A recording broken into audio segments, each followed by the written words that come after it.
Video করো, ঠিক করেছে ভিডিও ছেড়ে দাও ভাইরাল হয়ে যাবে। চলছে হ্যাঁ, ওর শাস্ত্রীয় দেখবে, ওর মাও দেখবে। আসসালামু আলাইকুম বন্ধুরা, আপনারা সব কেমন আছেন? আশা করি সব ভালো আছেন, আমরা অনেক ভালো আছি। তো ফাইনালি আমরা চলে এসেছি ভুট্টা লোড করতে হরিশ্চন্দ্রপুর থেকে একটু ভিতরে ক্লাব বলে একটা জায়গা আছে, ক্লাবে। তো এই ভুট্টাটা লোড করছি আমরা। এই ভুট্টাটা নিয়ে যাবো খড়গপুর। তো খড়গপুর গোদরেজ ফ্যাক্টরি যাবো। গোদরেজ ফ্যাক্টরি কে কে গেছেন অবশ্যই কমেন্টে জানাবেন। তো এখান থেকে লোড হচ্ছে, লোড প্রায় হয়ে গেছে, মানে আর কিছুটা বাকি আছে, বাকি সব ফাইনালি হয়ে গেছে। সকালে লোডে লেগে গেছিলো, হ্যাঁ, তো তার জন্য একটু তাড়াতাড়ি লোড হয়ে গেছে। আর যেখানে লোড হচ্ছে তো জায়গাটা খুব একটা ভালো না, গাড়িটা ঢুকছে না ওখানে, তার জন্য একটু টাইম লাগছে লোডে, ওই জন্য একটু মানে দেরিতে লোড হচ্ছে। তারপর যা হোক লোড হলো, লাস্ট লাট ছিল, লাস্ট লাটের জন্য এরকম করে খাড়ো করে বস্তা নিচ্ছে, মানে খাড়ো করে বস্তা নিলে মানে ওখানে হাইডে যাবে, তো হাইডের জন্য খাড়ো করে বস্তা নিচ্ছে।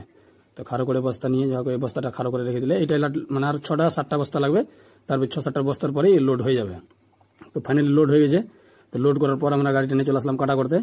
তো গাড়িটা কাটা করতে এসে তারপর এখানে যা হোক মানে তিরপালটা করে নিই, এই কারণে যে মালটা যদি কম বেশি হয় তো তার জন্য তিরপাল করে নিই। তো আগে মালটা নেবে নেবো, তারপর তিরপাল করবো।